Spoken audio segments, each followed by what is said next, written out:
पिंकी, आज दिवस दुसरा आहे. लाल रंग काय करणार आहेस? आज मी करणार आहे बिटाचा रायता आणि अनारदाना चाट. रायतासाठी आपल्याला लागणार आहे एक कच्चं किंवा उकडलेलं बीट. इथे मी कच्चं बीट वापरत आहे. थोडीशी जिरा पावडर, भाजलेली जिरा पावडर आहे आणि 1 वाटी दही.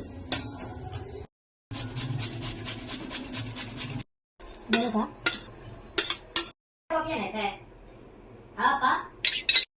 आधार कार्ड लिहिलंय.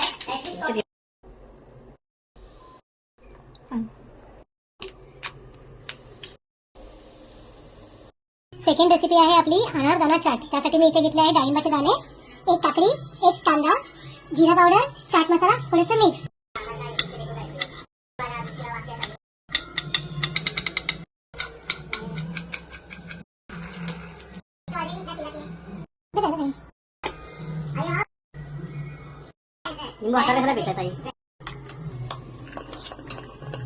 झटपट आपला बीट रायता आणि अनारदाना चाट हे झाले आहेत. बोलता बोलता तयार झाले आहेत. तुम्ही पण ट्राय करा. थँक्यू.